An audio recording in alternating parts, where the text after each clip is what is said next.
I'd like to call to order the regular meeting of the Board of Park Commissioners of the Wilmette Park District for Monday, April 13th, 2026 at 7:31. Could I please have a roll call? Commissioner Adrian-Oakley. Here. Commissioner Goebel. Here. Commissioner Murdoch. Here. Commissioner Frazier. Here. Commissioner Leahy. Here. You have a quorum. I'm here too. Mr. Duffy. Commissioner Duffy, you're not on the present. list. Uh-oh. I am present. Copied over from us. Yeah. Yeah. We're glad you're here. Okay. I move to approve the consent agenda of the April 13th, 2026 regular meeting of the Board of Park Commissioners, a copy of which is to be attached to and become a permanent part of the minutes of this meeting. I'll second. All right. Chris, can I roll? Commissioner Adrian-Oakley. Yes. Commissioner Goebel. Yes. Commissioner Duffy. Yes. Commissioner Murdoch. Yes. Commissioner Frazier. Yes. Commissioner Leahy. Yes. Motion is approved. It is approved, and Commissioner Duffy is not on the next one either. Let's look out for that. Communications and correspondence. Alan, please state your name. I can't just introduce you as Alan. Alan, you know the rules? This will be short. So, thank you again for your service. I was on at the beach last week a couple of times and couldn't help but notice how wide the beach is this year, which is really neat. We have a lot of sand. So I'd like to make two suggestions. This has to do with the Hobie spacing on the sailing beach. There's it always has been an issue putting the sand augers in for the boats that are along the road, because the sand's about 3 inches deep and then you hit clay, and it's sort of like concrete. So my suggestion is to slide the entire row about 4 to 6 feet east.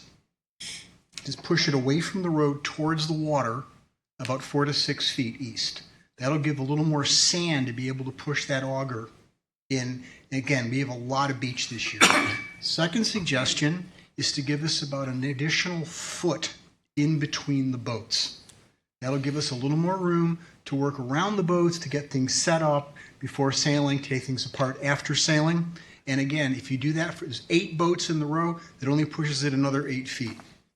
So I would also very much like feedback sometime within the next week, if possible, on that suggestion. That'd be great. Thank you. You betcha. But again, that's it. Thank you very much, and looking forward to sailing season. Thank you. Seeing no other public comment, I did skip communication and correspondence. Is there anything anyone else would like to add to the packet? No?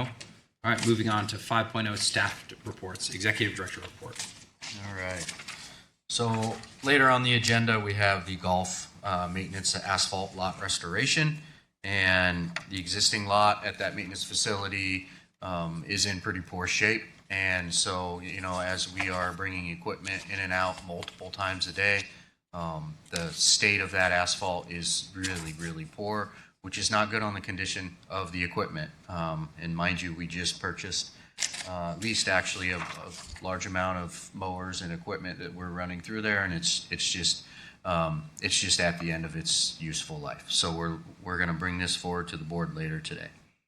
I wanted to give an update on some signage that we have. So in response to the immigration enforcement ordinance that we had passed in January, did I get that right? December. We have some signage that we're posting at and on every facility that is some information on what the ordinance is, and that our parks are for play and for the community and not for immigration enforcement. We also have some much further information that we are putting at each of our facilities that will be readily available for Know Your Rights for people in both English and Spanish. And we've rolled that out with the rest of our staff, as well as our marketing department's going to do some targeted community education around that. That was one of the asks of some of the residents when we were putting that ordinance in place. And so we're excited to kind of push that forward. We also have a ton of training as we are bringing on hundreds and hundreds of staff for our busy beach, busy pools, busy camps, and all our facilities. So we're going to help push that education as far as we can with our controls. I'm super excited to talk about Big Tree Lane feasibility study. That is a very exciting part of our future. And so we issued a request for proposals for that feasibility study on March 30th. A reminder about that feasibility study is that's not just for the future of the Big Tree Lane site, but it is also taking into account two of our largest facilities at Centennial and the CRC. We're going to look at not only the infrastructural needs that we have at those facilities, as well as what our programs look like, how we're programming them, and how we're utilizing those spaces, so that each one of those should inform one, what is needed at the existing sites, what's working, what could go elsewhere, so that we're well informed and taking everything into account when we're making that decision. And April 21st is when those proposals are due. I've received many confirmations from some pretty reputable firms that do this, some locally, some nationally, and so it definitely is exciting to see that we've drawn some interest. So more to come on that. Another sign that we got, and this is some allergy signage. This is something that you're seeing across districts as concerned parents with kids that have severe allergies is a real scare for some parents. And it's hard to have your little one in your hand at all times, and they may pick something up and put just about anything in their mouth when they're little, and you want to keep them safe. And so this is very simple signage that we created.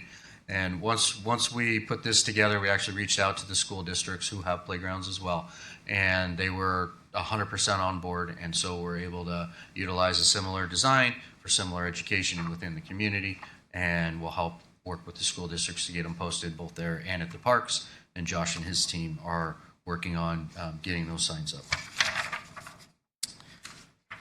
Staff spotlight. So the Illinois Parks and Rec Association held a supervisor symposium that one of our staff, Eric, on the HR team, helped create this symposium that is for state parks, forest preserves, conservation districts, statewide, to learn skills on supervising staff. And so alongside Eric, we actually had Carol from HR, as well as Mariana from the social media communications team, that all actually led sessions for our peers in the state. So we're super proud that Wilmette was well represented by some great leaders. Moving on to some of our staff reports that are in the packet, we have the Parks and Planning, some of our major capital projects, Gilson, Langdon, CRC, are nearing or at completion, and we're working on some final closeout. Gilson has just a handful of things that we've been waiting on for a long time for Mother Nature to give us the weather we need, and the Parks team is handling the scheduling of that work. Alongside that is Hibbard Park, which we completed most of that project last year. There were some surface issues on the playground that we were not accepting from the contractor in meeting the ADA slope guidelines. So that work, again, has to be done in good weather. We tried to squeeze it in last year, but that material does not work well in suboptimal temperatures. So we said, nope, you'll wait until next year when the weather's right. And that's where we're at with that one. By the way, that playground always has a crowd. It's great. Really nice playground. Yeah, thank you. Yeah, it's packed. That's the best thing about playground projects. You just see it explode in usage.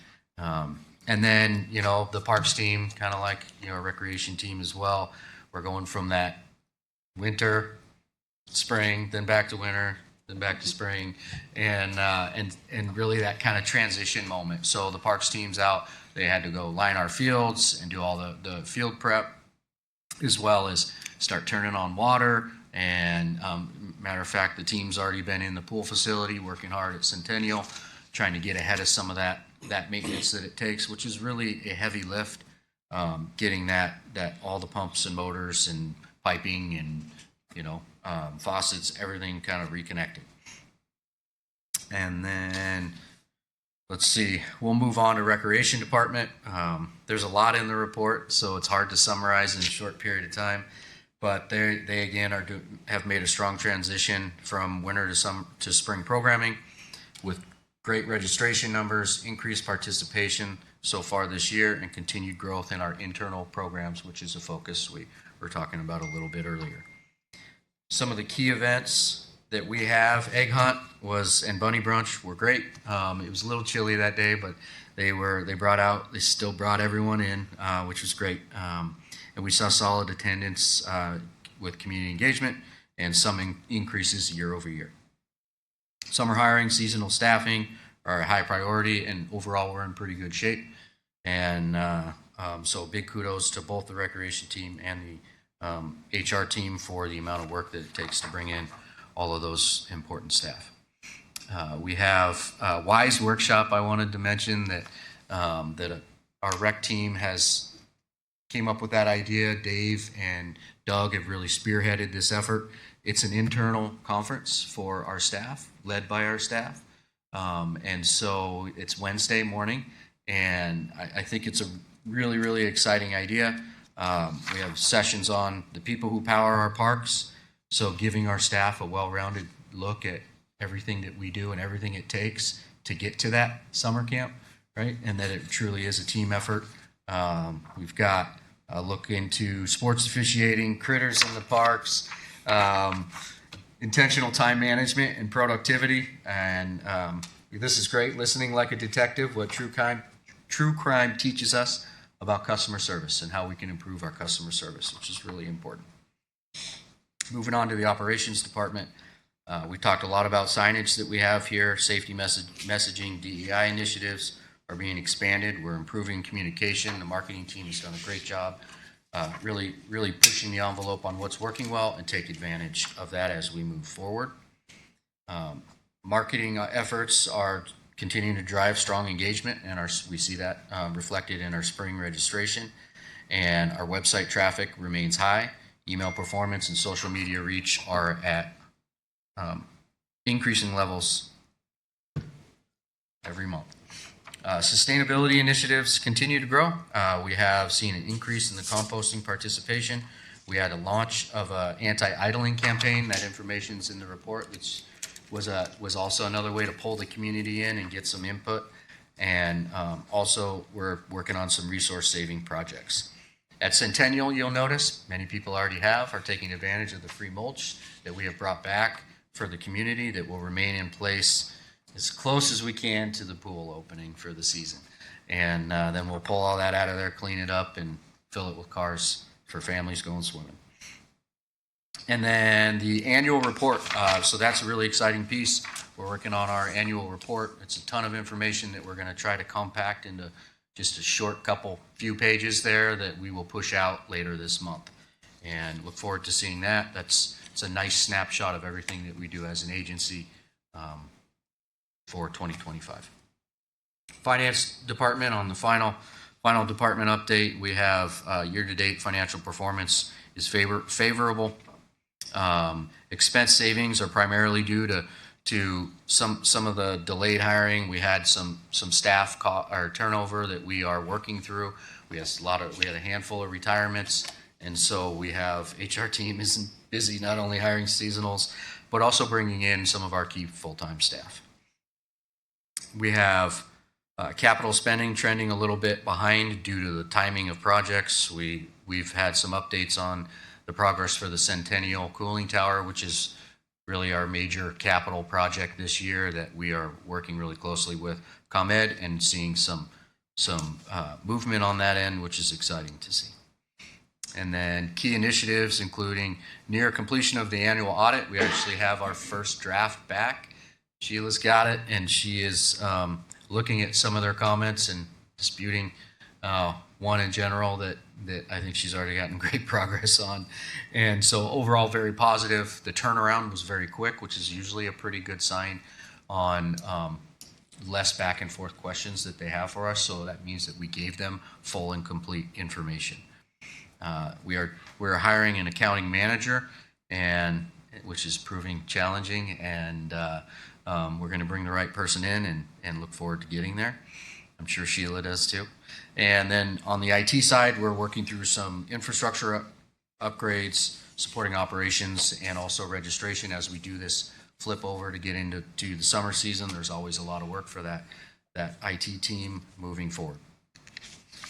And that concludes staff reports. I would just like to say something quickly. Obviously, we have changed how we've done this now with Chris in his director's report, summarizing it all. And I would just like to thank staff for the tremendous amount of work that you put into the packet. And I do hope that everyone still takes some time because there's such an incredible breadth of information in here that I want you to know we are reading and digesting. So though it's summarized here in the packet, it really goes into depth. And thank you so much for the information.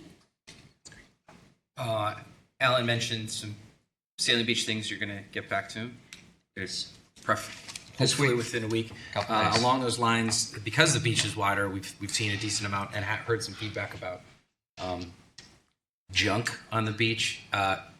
Real big thanks to Go Green for setting up 3 beach cleaning sessions. First was last weekend, and it's a group effort, so much thanks to them, but draw attention to that. Outside of that, without any additional questions, we'll move to 5.3, the golf report.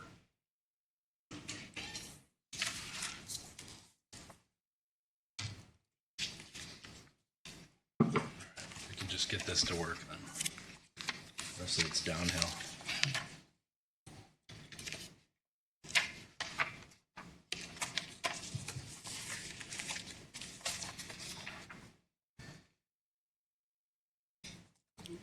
Playing the role of Nick Marfeis is Adam Kwiatkowski. Right, and congratulations to Nick for his 5th year with us. I saw that. Is that right? Other Nick, yeah. Oh, other Nick. That's other Nick. That's other Nick. Well, congratulations. Well, congratulations. Congratulations to him as well. Yes. Yeah. Okay.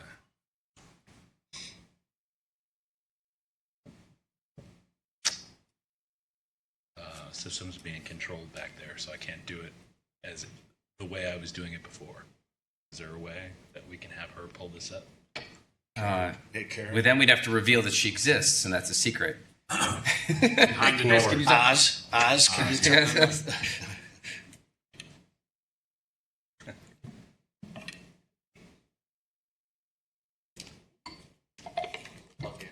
Yeah. Sorry. Sorry, Oz.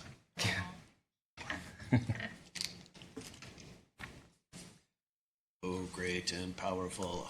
There we go. There we go. That's a good. great picture. Awesome. Thank you. Well, this is certainly new, presenting at a board meeting. I've been the general manager at Wilmot Golf Club for 13 years, and my first time doing this, so we'll see how it goes. We have full confidence. Thank you. In the staff report, I did write a little introduction, and normally I don't just read, I just wing it, but I thought this was important, so I'd like to read it to you and open up to comment on the first slide. In 2018, the Wilmot Golf Club was operating in the red, and a business plan was created with the goal of being the best municipal golf course on the North Shore. At that time, approval of capital purchases to upgrade maintenance equipment to improve course conditions, golf carts with GPS screens, a continuous asphalt cart path, the modern renovation of the restaurant space with the addition of a bar and extension of patio space, all combined to put the club in a position to be successful. While COVID provided the golf business with a national boost in 2020, Wilmot Golf Club was properly positioned to provide quality to the community and has seen continued growth over the past 5 seasons. I thought that was important to put in there because there are some commissioners that were with us in 2018 and were part of that process, and there's some that aren't. So I'd like to recap and kind of bring that because, and even an executive director that wasn't here for that. So I think that's important to kind of bring that context up, that in a time that the golf club came out of a renovation, had a couple of years in a row that did not perform very well financially and had some criticism from the community. At that point, a plan was devised, and a board at that time made a decision to invest more money to improve it. So I thought there's a really awesome lesson there, that was the decision that was made, and it's benefited, and the club has gotten better, and the club has really become a part of the community that we hoped that it would. So just kind of to recap and to kind of celebrate that win from what we started at there and where we're at now. So I created a few slides because, as I said in the report, it stated, there was a thing, well, COVID saved golf. People weren't playing golf, and then COVID saved it. So that was like well, golf's making a lot of money, but COVID saved it. So I find it really interesting to go back and take a look at. Now we're 4 or 5 years out of that phase. And we've continued to grow in revenue. So what you're looking at here is our gross revenue in the last 4 years and our projection for 2026. And I think it's interesting. I think we all want revenue charts to go in that direction.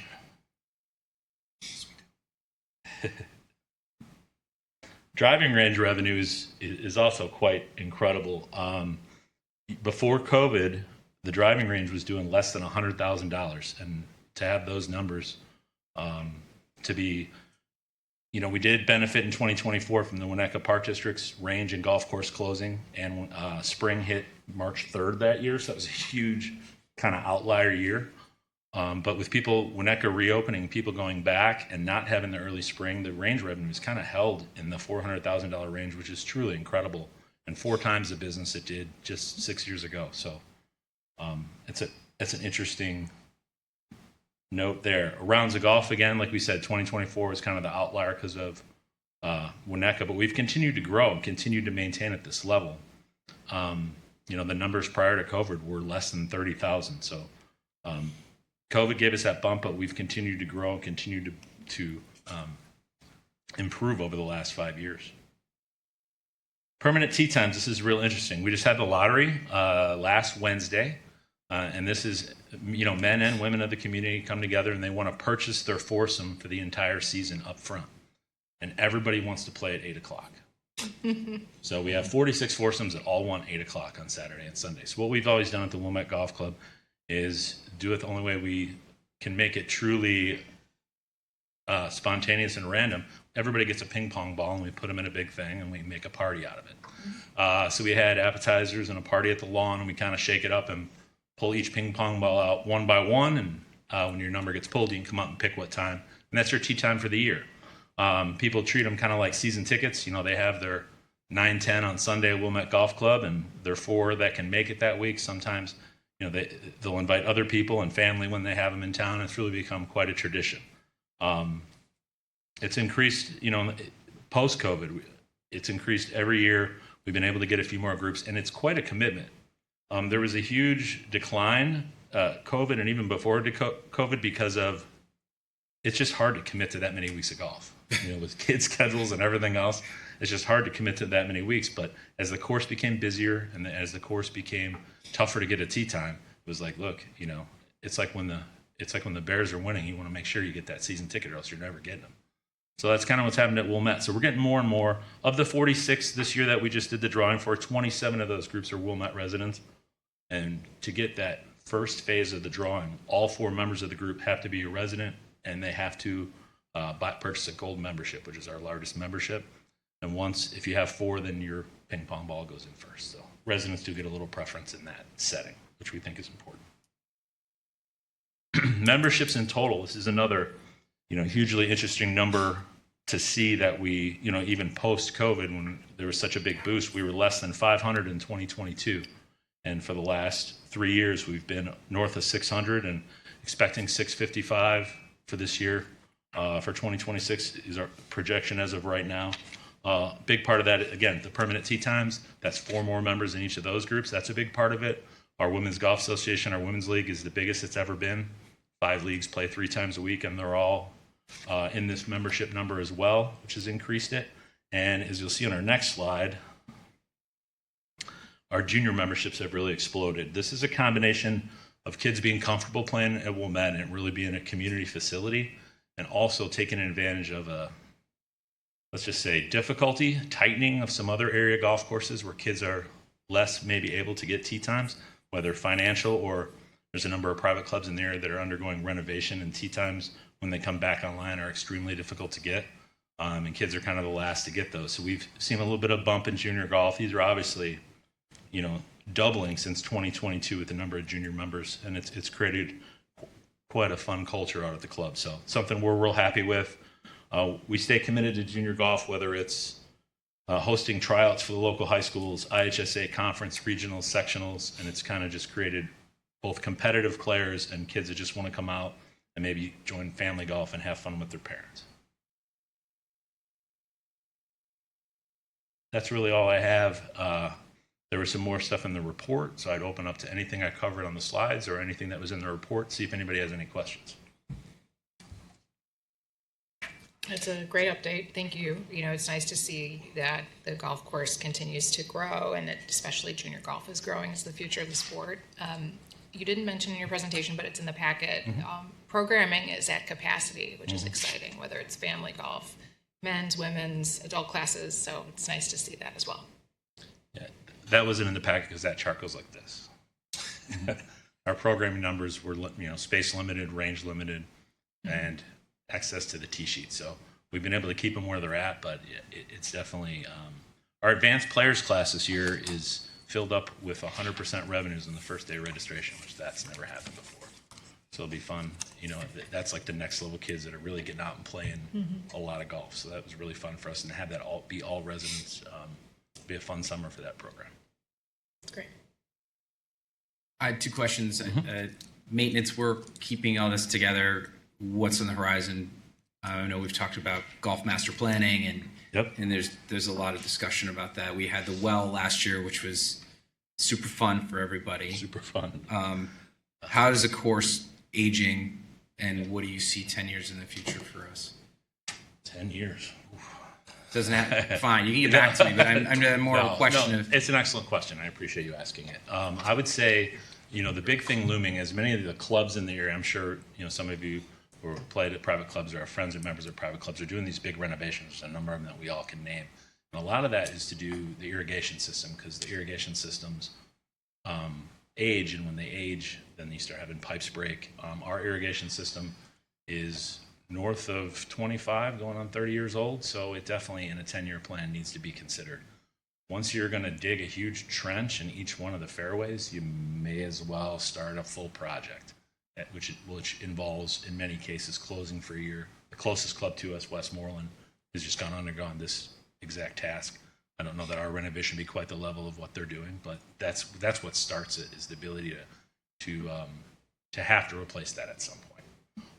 So we're looking at that, and that's part of master planning. We've had conversations with a couple of course designers, and that would help, facilitate a renovation like that.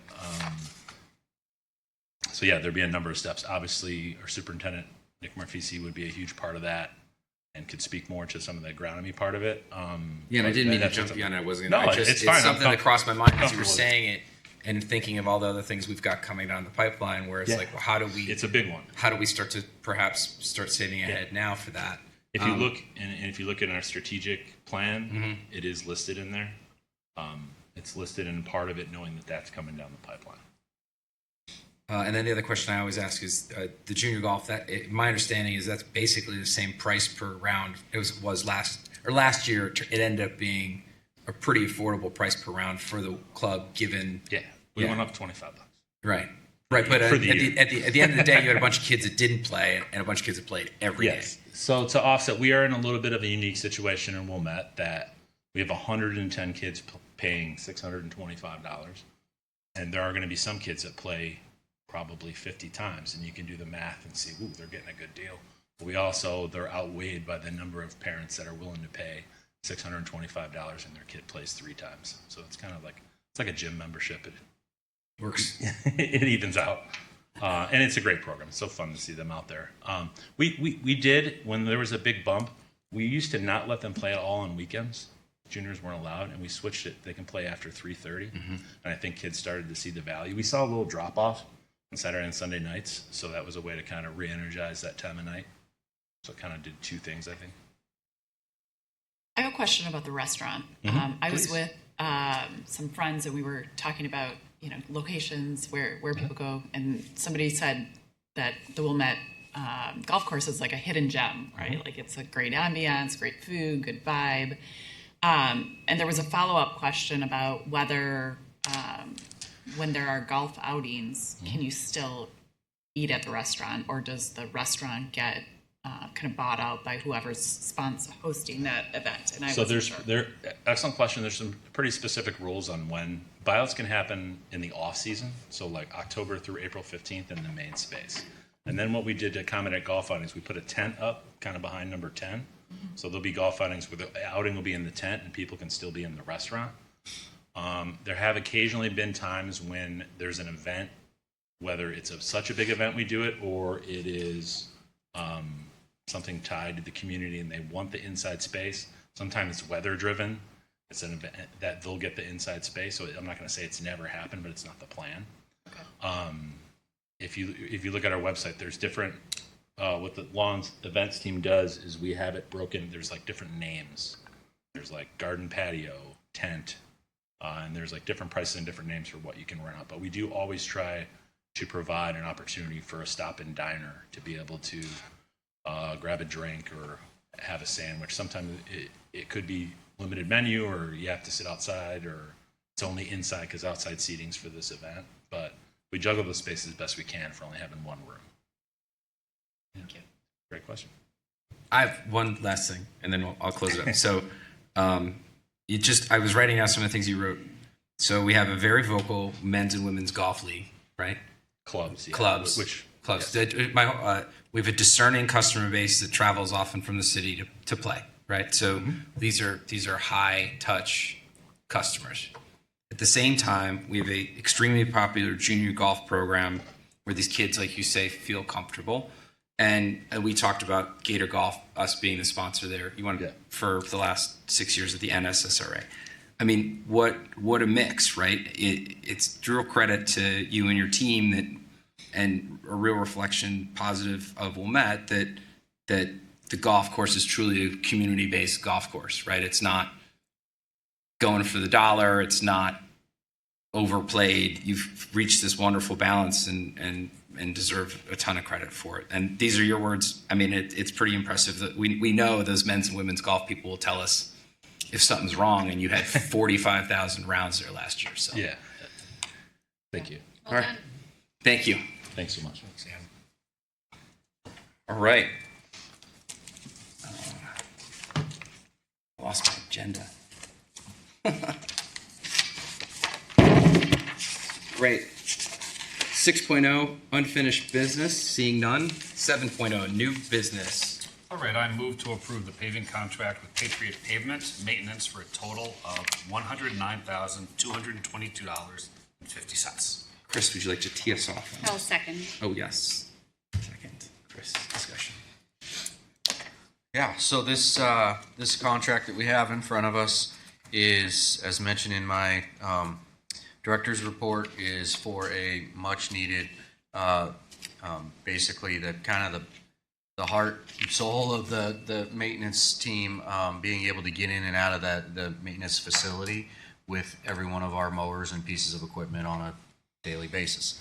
And so we have gone out and received pricing. Matter of fact, we brought in other quotes to check the joint purchasing amount that we went through with this contractor through tips, and have found this to be very much so the most competitive price. What we will say is that with the rising fuel costs, this contract, matter of fact, Josh has had conversations with them about holding their price. Ideally, we'd love to do this work on that edge of the season, which, it's asphalt. So there's a time frame and there's a temperature component when they make asphalt. And as the golf season pushes further and further into the fall, because of good weather, it's always kind of a balance of getting the work in and getting the work done. And the price we have in front of us is to do that work sooner rather than later. We can re-engage with them, but with unstable fuel prices, that drives the cost. And so we could play the game of waiting and hoping fuel prices go down, and that the cost comes back to somewhere within this number. Not likely that it'll be less, but that's what we were up against. And so should we move forward with this contract, Josh will work really closely with the golf team, with Nick and Adam, and find ways to make this the least disruptive that it can be to the course. And I think that with the team that we have, we think we can make that work. Can you give us a little detail in terms of like time it would take to complete the project? And when? Scope duration. And then you said beginning of the course, yeah. Yeah, And, like- I'll start off. Josh has been working with the contractor. But as far as time for something like this, it's going to be, they'll have to get in and do some demo and do some haul off, right? So there's a couple of days. And that's really the impact, I guess, is not the demo, it's the hauling, right? And then the same thing on the other end where they are bringing the equipment in. And so I think that's obviously we would work with the golf team and try to do that at times where it's the least disruptive, and then come up with temporary ways for the golfers to work around it. And so I would say that you're probably on the removal 2 to 4 days, and then on the install, it's probably that's probably in a full day. They're going to want to get all that asphalt in there. So you're probably a day to 2 at most on the install. When are we talking about doing this? So we're looking to do this in May. As Chris said, ideally we'd like to do it at the end of the year, but with the inconsistent fuel prices, we're looking to do this now, and this vendor will hold this price until the end of May, very beginning of June. As Chris said too, with the impact as far as the driving down that lane, I've already talked with that vendor as far as escorting the vehicles to and from to mitigate impact with golfing when they're doing trucking in and out.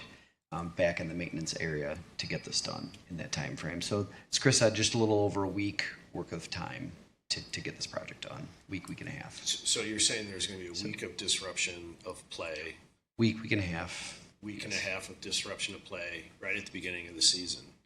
And, we've got, you hear from the golfers about everything.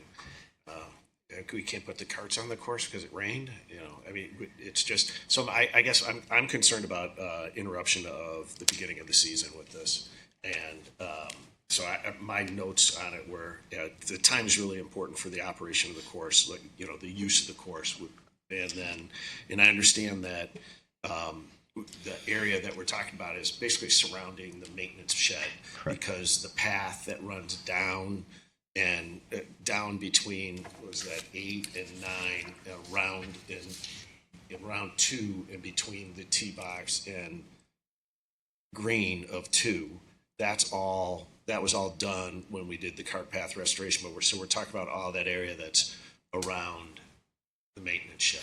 Just the maintenance garage area. Yes, that specific spot. Right. So the trucks and whatever equipment have to run between 8 and 9 and across in front of 2.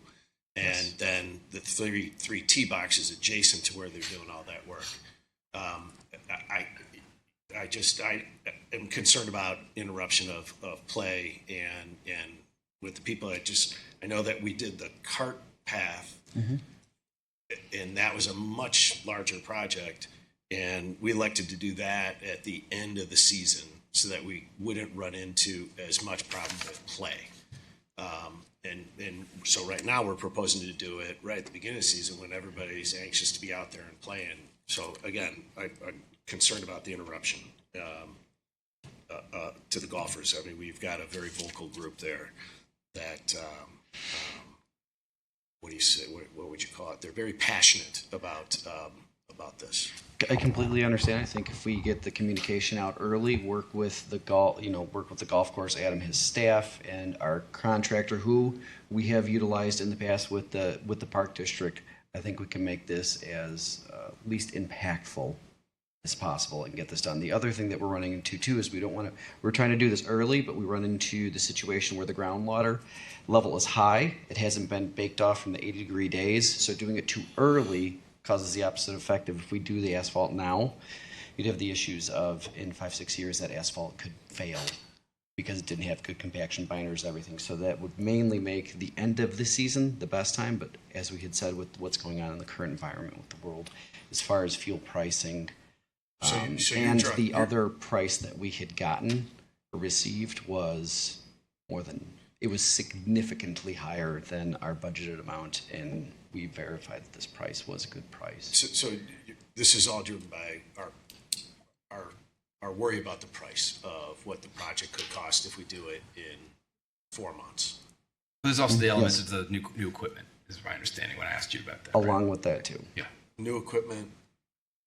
Well, So we're going we to have- continue to drive it over potholes and crumble. Oh, you're We're talking. spending all this money on new equipment and it's Yes. going to go over, wait, it's basically a tangential benefit, but very real that if we're going to spend all this money on new equipment, I don't want to risk it running over I crap. suspect Nick, our excellent groundskeeper there, could fill potholes with gravel and, mitigate damage to his equipment. But So I that's, understand you can have that conversation with Nick and Josh. That's the Okay, conversation, well right? then let's drop that as an objection. And let's focus on the reason that you're making the decision right now, which is we worry about the price at the end of the season as opposed to the price that we know we have right now. And you were saying you are willing to risk the disruption to this the golf play in end of May, beginning of June, as opposed to waiting to the end of the season to do it. Well, it's a risk, right? So it's going to disrupt play. It's major outside work that needs to get done within decent weather, which is when the course is going to be used. So the reason it's a concern is because when we were doing our budgeting, fuel was $1.50 at least lower than it is right now. And so because we got one bid and it was pretty close up to our budget, we went out to a very well-known firm that's usually fairly competitive. And what was the difference in price? $130,000, Yeah. Okay. $120,000 more. Oh, it was double. Okay. It was more than double. So it was double, and that's because we went to them, I don't know, a month and a half ago, or I think with this company, and then it was more recently with the newer company where we've seen a big spike. So it's a large financial. So this company, we got this bid a month and a half ago, and they're going to stick to this price? They are. Which Yes. is, considering what's occurred in the last month and a Yes. half, is meaningful. Go ahead, sorry. I might offer, as an avid golfer and a past league participant, a typical league member will play once a week on a Tuesday. Maybe they'll play a second time. So the number of times someone would be disrupted in a given week is probably once. I also might offer, they'd probably work from 7 to 3, so your evening leagues would be less interrupted. I know that the staff is working hard to do the best they can with the budget. Taking all those considerations, I'm comfortable moving forward, and I think Commissioner Duffy's articulated some pretty well reasoned concerns that you can address with communication. My question was just if the general manager of our golf course approves of this time frame and has weighed in on the idea of May versus, waiting versus, Or October or November, yeah. and the impact on the environment. Golf team would prefer it be for our finances. I guess one other question, given that this is a contractor we've worked with in the past and the way you described the workflow, it sounds like, I understand we have two constraints in terms of timing. One is, when the plants are open, when there's asphalt available, and secondly, when we think the ground conditions are fine. That's for, installing the asphalt, but is it possible that the larger part of the project, the demolition, the removal, could be done earlier, rather than being separated by a couple of days, maybe a couple of weeks, so that it's earlier into the season and it impacts golfers less? Typically, when they do the projects, once they do the removal, you want to put the base back down in compaction, and if you drive over that for an extended period of time, it could cause more additional work when they go to actually put the asphalt down. So that could create some potential challenges with. But that's not a bad option. It might create a that's something we small can change definitely look order, at. but it's probably significantly less than waiting until the end of the season. It might be a way to compromise. You're absolutely right. It would, adding gravel and recompacting is not Nominal. $100,000 no. hit. But then timing comes into play too, about when the asphalt is being purchased and laid, right? Because, what's your scenario? My time-wise? scenario is basically saying we try to get the larger part of the job done earlier, and then Like you next week, so as to speak, soon as yeah. possible, whatever is Yeah, reasonable yeah. with the contractor, and then it's as the season really gears up, it's a 1 or 2 day issue rather than a 1 or 2 week issue. That's my suggestion. That's all, from a construction standpoint. We'll take a look at that. Anyone else? Chris? You call the roll? Yes. All right. Commissioner Adrianopoli, Yes. Commissioner Goebel, Yes. Commissioner Duffy, No. Commissioner Murdoch, Yes. Commissioner Frazier, Yes. Commissioner Leahy. Yes. Motion is approved. All right, excellent. 8.0. I move to adjourn the regular board meeting of the Board of Park Commissioners this April 13th, 2026. Second. All in favor, say aye. Aye. Thank you, everyone.